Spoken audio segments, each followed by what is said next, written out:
Est-ce que ça vous est déjà arrivé de liker, de mettre en favori ou de vous abonner à des influenceurs fitness qui vous partagent des repas pour manger plus sainement? Si oui, eh bien croyez-moi que cette histoire qui va suivre va vous glacer le sang à tel point que le plot twist est tout aussi débile que l'être humain qu'on va voir aujourd'hui. Ok, bonsoir tout le monde, j'espère que vous allez tous très bien. Avant que la vidéo ne commence, n'oubliez pas de liker et de vous abonner, vous êtes de plus en plus nombreux. Et n'hésitez pas à venir me rejoindre sur le Twitch qui est en description à 21h30. Eh oui. Oh, nice, dude. Et Corvette, Audi,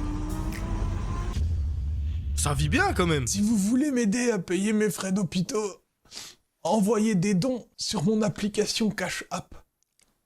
Bon, pour 80% d'entre vous, j'imagine que la personne qu'on a vue juste en intro, vous ne la connaissez pas. Mais sachez qu'on a affaire là à un des plus gros rats, escrocs, influx voleurs d'internet. Et comme d'habitude, Ok. je vous invite à aller chercher votre meilleur popcorn le plus salé possible. Parce que la vidéo, elle, risque de l'être. D'ailleurs, Vous savez que rien que pour cette phrase, je m'abonne. Rien que pour cette phrase, je m'abonne. Qui a déjà mangé du popcorn salé? Je vous jure que le popcorn salé, ça tabasse le popcorn sucré. Mais les gens ne sont pas ouverts au débat. Les gens ne sont pas ouverts au débat. Les popcorn salés, mais qu'est-ce que c'est bon! C'est delicious. Si vous avez jamais goûté, les gars, goûtez, mais c'est tellement bon. merci pour votre soutien dans les dernières vidéos. Je lis tous vos commentaires et j'apprécie énormément le fait que vous interagissiez avec les vidéos en les partageant ou les likant. Donc, merci à vous. Et une dernière chose avant de commencer cette vidéo,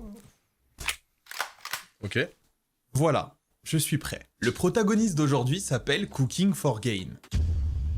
Ah putain, for game, mais j'ai compris autre chose. En gros, Ah, Gain. cuisiner pour avoir des résultats. Et d'ailleurs, son pseudo sent fort la salle de muscu, la protéine et le shaker mal rincé depuis plusieurs mois. Il a 2,7 millions d'abonnés sur Instagram. et une communauté bien fidèle. Et tout ça à la base avec un concept simple. Des recettes healthy pour devenir fit, sans se Ok. taper du poulet sec et du riz blanc à chaque repas. Le mec cuisinait, souriait, donnait 2-3 tips et tout le monde l'adorait. En vrai, c'est un bon contenu. En vrai, ce genre de contenu, des fois, je mets en favori, tu vois. Au cas où, si j'ai envie de cuisiner un bon petit truc, en vrai, ça a l'air d'être cool pour le moment. Ah, ça te saoule quand je parle, hein. Ouais, je sais. Je vous présente pour ceux qui la connaissent pas, Kuima. Toi aussi, tu veux devenir sèche et musclée? Oui. Va falloir me donner plus de croquettes pour supporter ça. C'est dur au quotidien avec ce bâtardo. C'est mon petit chat obèse. Bon, bah, je vais la faire sortir. Apparemment, elle aime pas quand je fais des vidéos. Eh, tu crois Le que c'est qui petit qui chat. paye tes croquettes? Dis-leur merci, là. Pourquoi j'ai récupéré ce chat, moi? Mais derrière le blender se cachait un mix bien plus dangereux. Ego, Ok. argent et stéroïdes. Le combo parfait pour un influenceur dans le milieu du fit game. Et crois-moi, cette recette-là finit rarement bien. Et c'est ce que nous allons voir dans cette vidéo. Parce que dans le fit game, il y a deux types de gars. Ceux qui veulent t'apprendre à mieux manger et ceux qui veulent te bouffer tout court. Et au début, Cameron Duke, de son vrai nom, c'est le mec cool du coin. C'est le genre de mec qui te montrait comment faire des pancakes protéinés avec les 2 œufs qui te restaient dans ton garde-manger, saupoudrés d'un peu de larmes d'espoir. Il se filmait dans sa cuisine et proposait des recettes simples. Et il a réussi à gagner des abonnés à coup de bonne humeur. Il arrivait à te faire croire que la musculation n'était pas juste des répétitions sur une machine, mais que c'était une philosophie de vie. Et ça marchait, car 2,7 millions de personnes se sont rassemblées autour de son lifestyle. fort. Mais rapidement, il a commencé à flairer l'argent, comme mon chat quand il sent l'ouverture de son sachet de croquettes. Et évidemment, comme chaque influenceur qui représente le fit game, il a commencé à s'intéresser à tout ce qu'il pouvait vendre à sa communauté. Et là, tout y passe. Le livre de recettes, les sachets d'épices, les coachings Oh. personnalisés.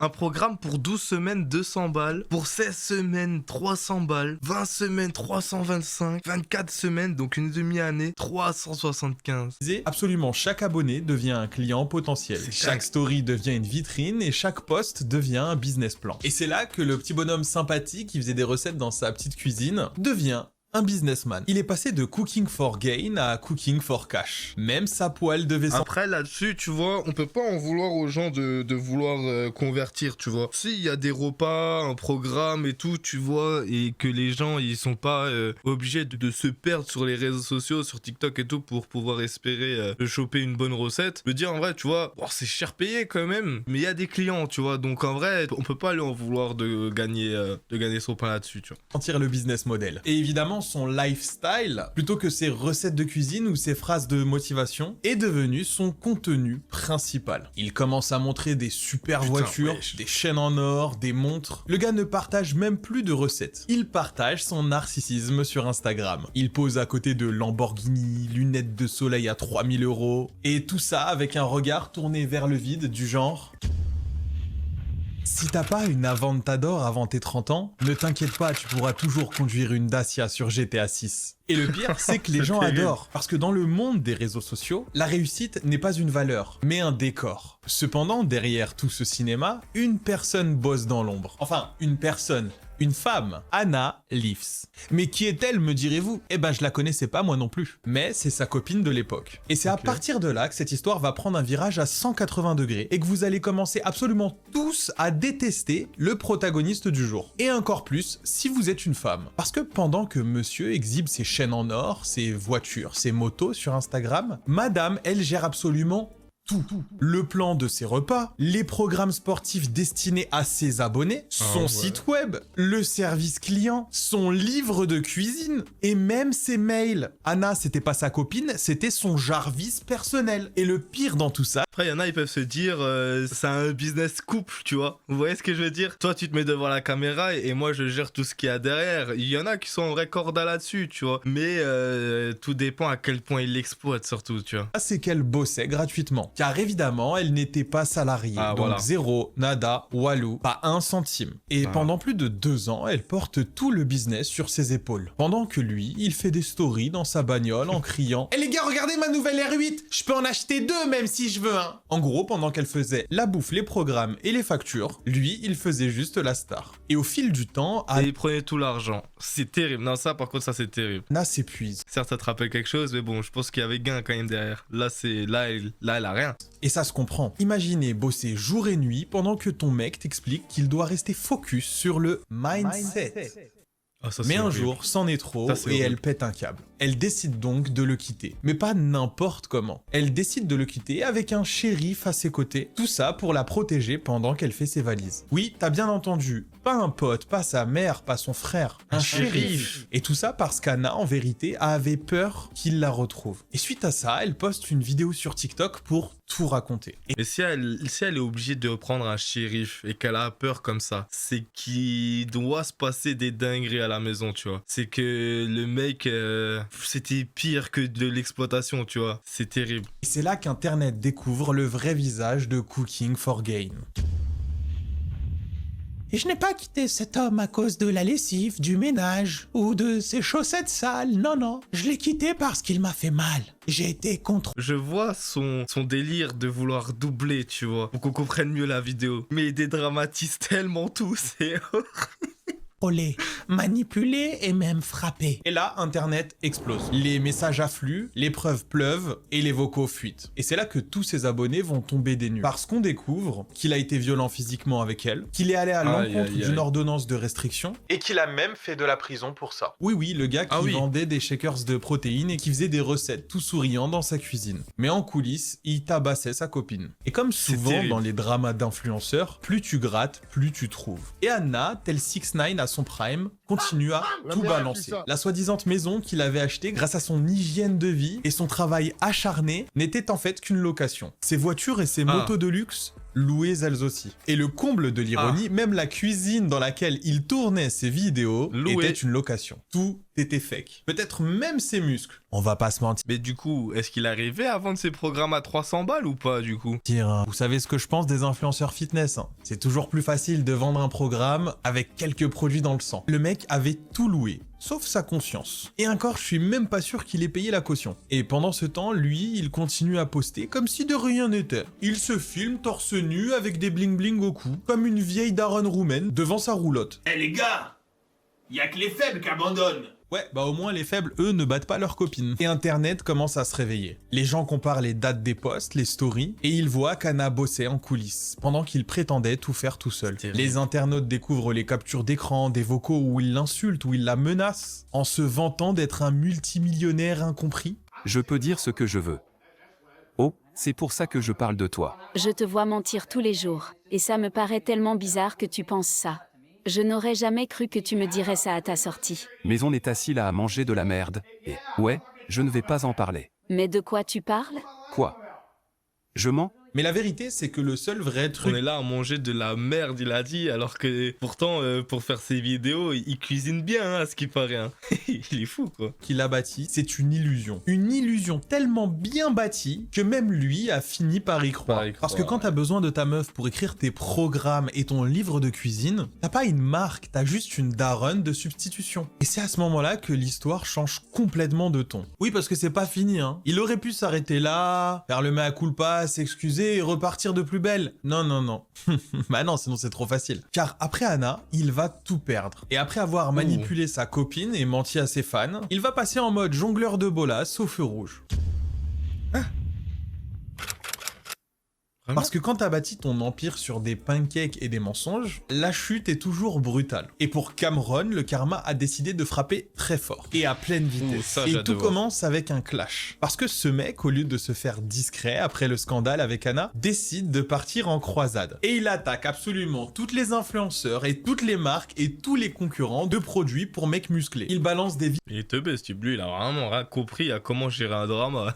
S'il veut, je lui donne 2-3 calls, hein, mais qui me paye bien. vidéos où il traite les gens de menteurs, de vendeurs de rêves et d'arnaqueurs, ce qui est plutôt ironique venant de lui, venant d'un mec qui a utilisé sa copine dans l'ombre pour ensuite se mettre à jouer les justiciers du fitness. Je le vois comme un vieux Batman avec toujours une piqûre comme ça autour du bras, tu sais. Et sur ses réseaux, ça tourne à la guerre d'ego. Mais évidemment, vous connaissez le milieu, les gens lui ont répondu. Et les uns après les autres, les influenceurs fitness commencent à le démonter en public. Des mecs comme Aaron ou d'autres créateurs plus petits se mettent à le ridiculiser. Des montages circulent, les vidéos cooking for cash explosent sur TikTok, et lui, plutôt que de se calmer, il en remet une couche. Car Ah, ça, il c'est se filme terrible. désormais en train de conduire des voitures de luxe à plus de 160 km/h sur l'autoroute. Et tout ça torse nu, avec la musique à fond, en criant « Je suis le maître du monde !» Non. Non, il a pas dit ça. Il a Ça aurait dit été grave. « Je suis multimillionnaire et vous pouvez aller vous faire foutre ». J'aurais préféré qu'il crie « Je suis le maître du monde ». Je Ça suis aurait le été roi du drôle. monde. Ça aurait Bon, été bref, drôle. le Titanic, il a coulé de toute façon. Sauf que les gens n'ont pas oublié, hein, c'est que tout ça, ce sont des voitures de location. Et que la seule chose qu'il conduit vraiment à pleine vitesse, c'est sa carrière qui fonce tout droit dans un mur. Puis vient le moment Pas clé. mal. La vidéo qui va littéralement l'enterrer. Et qui, je pense, l'empêchera de faire tout comeback possible. Cameron, au bout du rouleau, triste et apeuré, poste une story. On le voit à l'hôpital. Bras cassés, visage abîmé, perfusion dans le bras. Il raconte qu'il vient d'avoir un accident de moto. Putain, c'est ballot. Ah non, mais c'est culotté quand même. Allez, s'il vous plaît, j'ai mal au bras. S'il vous plaît, rabonnez-vous. Faites-moi des dons, s'il vous plaît. Il attise la pitié. Ah non, c'est grave. Pour quelqu'un qui conduit à 160 km/h. Et jusque-là, tout le monde aurait pu avoir un petit peu de compassion pour lui. Mais là où il choque tout le monde, c'est quand il dit Si vous voulez m'aider à payer mes frais d'hôpitaux, envoyez des dons sur mon application Cash App. Ah, c'est Ou sous cette terrible. vidéo, vous pouvez aussi le faire, ça marche C'est aussi. ouais. terrible. oui, oui, le mec qui passait ses journées à dire à qui veut Il est l'entendre con. qu'il était millionnaire, demande maintenant de l'aide à ses abonnés pour payer ses frais médicaux. Bizarre pour un mec qui est censé avoir une Lamborghini dans son garage. Vraiment. Et évidemment, Internet s'enflamme. Les commentaires pleuvent. Alors lui, il est stupide, mais à un point, il est stupide. Le bro, il est passé de cooking for gang à begging for change. Eh, tu vendais du rêve, maintenant tu vends ta pitié. Oh, multimillionnaire qui mendie, c'est la meilleure blague de l'année. Mais lui, il continue à s'enfoncer. Il répond aux haters. Ouais, haters, j'ai dit ça comme un Canadien. Il répond aux haters avec un ton moralisateur et spirituel.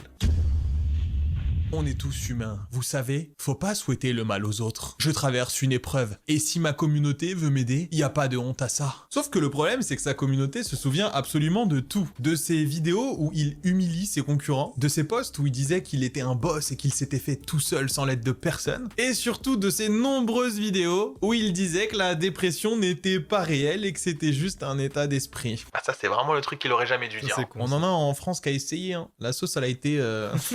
C'était compliqué, hein. Et forcément, quand t'as ni empathie, ni humilité, il faut pas venir pleurer quand le karma t'envoie la facture. Et le pire, c'est que pour lui, la facture, elle est arrivée très vite, hein. Les internautes retrouvent des anciens extraits de lui au volant, à fond, en train de se vanter, rouler sans casque, à doubler des voitures à toute vitesse, un vrai danger public. Et soudain, son accident ne paraît plus tragique, mais logique. Il devient le symbole parfait de l'arrogance moderne. Un influenceur qui prêche la terrifiant. discipline, mais qui à côté de ça vit dans l'excès, qui se dit millionnaire mais dépend des dons, qui parle de mental fort mais frappe sa copine, et qui dit Vraiment. travailler dur mais fait tout faire par les autres, et gratuitement. L'hypocrisie. Le mec, c'est l'hypocrisie en une seule et même personne. Et pendant qu'il essaye de se sortir de cette tempête, Internet continue à creuser. D'autres ex-collaborateurs apparaissent disant qu'ils n'ont jamais été payés non plus. Des anciens clients témoignent, disant qu'ils n'ont même pas reçu un panier repas pour leur travail. Et les preuves s'accumulent pendant que le château de protéines s'effondre. Et comme ça ne suffisait pas, il se met à pleurnicher en plein live. Ce gars-là est un spectacle à lui tout seul. Et tout ça avec les deux bras plâtrés et les yeux rouges. Je comprends pas pourquoi les gens se moquent de moi. J'ai toujours donné de la valeur. Je vends des produits de qualité et je donne du contenu sans jamais rien demander. Non, sans jamais rien demander. Juste que tes abonnés payent tes frais d'hospitalisation pendant que tu roules en Aventador. Mais vas-y, tranquille.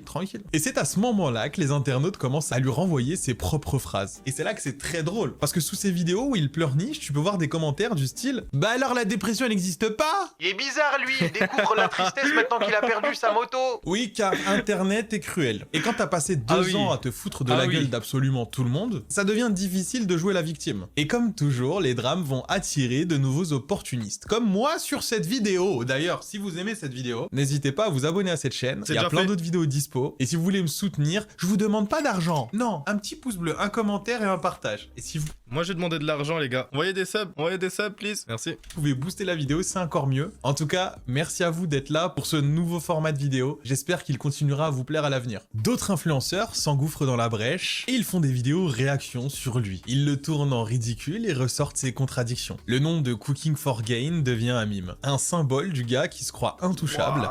Les bras de niqué qu'il a. Mais frérot, son biceps, il fait son crâne. Mais comment c'est possible d'avoir des bras comme ça? Ça, c'est un truc que je ne comprendrai jamais. Ses avant-bras, frère. What the fuck? Il s'appelle comment le youtubeur? Il s'appelle Pandaman. Jusqu'à ce que la réalité le rattrape. Et pendant ce temps, Anna, son ex, garde le silence. Elle regarde tout ça de loin sans rien dire. Elle n'a pas besoin de parler, les faits parlent pour elle. Parce que lui, pendant des années, il l'a exploité, utilisé, humilié, et même frappé. Et maintenant, c'est lui que tout le monde humilie. Comme quoi, parfois, le karma fait très bien les choses. Et tu veux savoir le pire? C'est qu'il ose encore dire dans un livre: je suis fier de ce que j'ai accompli. Même si les gens ne comprennent pas, je fais des millions. Ouais, sauf que là, les millions sont pas sur son compte, mais dans sa tête. Vu la vitesse à quel point les vues ont chuté sur ses vidéos. Mais vous savez que je pense que sincèrement, il a pas touché le million une seule fois en premier degré. Je sais pas à quel stade il vendait, à quel stade il était populaire. Mais les gens qui se vendent d'être millionnaires, de niquer comme ça, c'est peut-être qu'ils étaient proches, mais ils le sont pas, tu vois. À mon avis, il y a de gros risques qu'on le retrouve à Pôle emploi d'ici quelques mois. Et ce qui arrive par la suite est encore plus pathétique. Parce que quand on pense que le fond est atteint, Cameron arrive toujours à creuser un peu plus sa tombe. Après le scandale avec sa copine, après l'accident et les moqueries, il tente de revenir. Et son retour est un vrai chef-d'œuvre de déni. Même Léonard de Vinci n'aurait pas inventé mieux. Il recommence tout simplement à poster sur Instagram comme si de rien n'était. Toujours les mêmes vidéos, face cam, toujours les mêmes punchlines, de pseudo-motivation, et le regard vide, torse bombé et bien huilé tarle zizitoun. J'ai traversé l'enfer, mais je suis toujours debout. Et ceux qui m'ont tourné le dos, vous verrez. Le gars se prend pour Lex Luthor. Je sais pas, on va voir quoi. Mais... Peut-être qu'il va doubler sa dose de testostérone injectée dans le sang. Il va revenir en mode Hulk pour tabasser tout le monde, je sais pas. On ne verra rien du tout, parce que plus personne ne le regarde. Les commentaires sont verrouillés, les vues s'effondrent, et ses anciens fans ne le reconnaissent plus. Enfin, seulement ceux qui restent pour se moquer de lui. Le mythe s'effondre, mais le mec continue à y croire. Il se persuade qu'il est victime d'un complot, d'une cabale, d'une haine injustifiée. Il joue la carte de « Ah là là, tout le monde est contre moi !» Ça, les gens qui se remettent jamais en question comme ça, c'est terrible, hein, c'est terrifiant. C'est parce que je suis trop musclé. Et évidemment, c'est le classico du mec qui ne s'est absolument jamais remis en question dans sa vie. Mais il a quand même réussi à trouver un second souffle grâce à tous les mimes et les vidéos qui existent à son sujet. En reprenant ses citations, je suis millionnaire, avec le lien de son application de donation juste en dessous. Le mec est devenu un running gag et le Cooking for Gain des débuts a disparu. Et a laissé place à Cooking for Meme. Et parfois, la vie a le talent particulier pour remettre les pendules à l'heure. Ses sponsors l'abandonnent, ses partenariats s'évaporent, et même ses anciens amis du fitness se désolidarisent. Le type qui disait « je n'ai besoin de personne » découvre ce que personne veut vraiment dire. Et un influenceur qui s'était fait insulter quelques mois plus tôt dit « Tu vois Cameron, quand tu vends ton âme pour des vues, faut pas s'étonner quand plus personne ne veut te follow. » Et les internautes rigolent. Et même sa propre communauté fitness le bannit. Plus personne personne ne veut l'approcher. C'est Et même ses terrible. soi-disant frères de muscu se mettent à dire que ce gars est nocif et est un poison pour les autres. Cela dit, je pense que ses frères de muscu ont bien gratté quand il était à son pic, possiblement même en sachant ce qu'il était avant. Mais bon, ça c'est internet, on le saura jamais. Pendant que tout s'écroule, Anna, son ex, refait surface. Mais pas pour parler de lui, elle lance sa propre marque de coaching, toute seule, avec son nom, son image et son authenticité. Et elle explose! Les gens Ah l'adorent ouais. parce qu'elle représente l'inverse de son ex. Tout simplement, la sincérité. Elle faisait déjà tout avant, au moins, maintenant, elle sera payée. Et c'est là que la boucle et cette histoire se terminent. Parce que pendant le qu'elle karma. grimpe, lui s'enfonce. Ses vidéos deviennent de plus en plus étranges, un mélange de pleurs, d'excuses, d'automotivation. Et d'ailleurs, je cite, concernant ses blessures à l'hôpital. Bon, Là, c'est dites-moi faux. dans les commentaires ce que vous en pensez. Mais les bandages sont très suspects. Est-ce qu'il est vraiment blessé? Est-ce qu'il a vraiment besoin d'argent pour se soigner? Non. Je vais pas vous mentir, j'émets des doutes. Il dit qu'il va reprendre, qu'il travaille sur lui-même, qu'il mérite une deuxième chance, mais Internet ne croit plus aux secondes chances. Surtout quand t'as ignoré toutes les premières. Et En dans fait, à partir du moment où genre tu trahis la confiance de ses abonnés, si tu veux revenir, c'est à toi de faire tes preuves. Tu demandes pas, tu vois. Ça sert à rien de demander. Tu dis pas ouais, laissez-moi une seconde chance. C'est frérot, prouve. Tu vois, prouve. La première vidéo, elle va être... il y aura tout le monde qui va t'insulter. La deuxième, un peu moins. La troisième, ils vont se dire ok. Et la quatrième, et t'es reparti, tu vois. une vidéo qu'il a supprimée depuis, il lâche une phrase qui est devenue virale. J'ai peut-être perdu tout ce que j'avais, mais j'ai encore moi. Sauf que dans tout ce qu'il avait, le vrai problème c'était lui. Il aurait dû tout garder mais perdre lui. Ça aurait été peut-être plus bénéfique en fait. Et Vraiment. de toute façon, quand tu as construit ton image sur un mensonge, il ne reste plus rien à sauver quand la vérité arrive. Parce que la vérité, c'est que Cameron n'était pas un génie du marketing. C'était juste un mec qui avait trouvé la faille et la partenaire idéale pour faire tout le boulot dans l'ombre, tout en utilisant la crédulité des gens. Et c'est Il a eu de la dommage chance. parce que son histoire avait bien commencé. Mais Cameron pensait que le luxe, c'était la preuve du travail. Alors qu'en réalité, le vrai luxe, c'est la paix d'esprit. Et ça, il ne l'a jamais eu. Chaque fois qu'il montrait sa Lamborghini, il montrait juste son insécurité. Chaque fois qu'il insultait un concurrent, il montrait juste sa peur d'être oublié. Et chaque fois qu'il mentait à sa copine, il se mentait à lui-même. Parce que personnellement, je pense qu'en réalité, il n'a jamais voulu inspirer les gens. Il voulait juste qu'on l'admire. Et quand t'as besoin d'admiration ou de validation pour exister, t'es foutu! Ça sert à rien! C'est fait, Faites ce que vous aimez et ne cherchez la validation de personne, à part de vos parents si ce sont des bonnes personnes. Et aujourd'hui, son nom n'évoque plus le fitness, mais la faillite morale. Et sa chute restera dans les annales comme un exemple parfait de ce que les réseaux peuvent faire à un homme. Le transformer en marque, puis en mime, puis en avertissement. Et c'est là qu'est la morale de cette histoire. Et je sais que vous aimez les morales dans mes vidéos et que vous restez jusqu'à la fin juste pour cette morale. Le corps est assez simple à muscler. Mais l'ego, lui, il faut apprendre à le dompter. Parce qu'à force de gonfler son image sur les réseaux, Cameron a oublié l'essentiel. Les vrais gains ne sont pas ceux qu'on montre aux autres, mais ceux qu'on garde pour soi-même. Et si tu trouves une copine qui cuisine pour toi, garde-la précieusement comme l'anneau de Sauron, mon gars, parce qu'il y en a pas 1 million. Merci d'avoir... Il est parti en couille à la fin. Il est parti en couille. Mais très très bonne vidéo.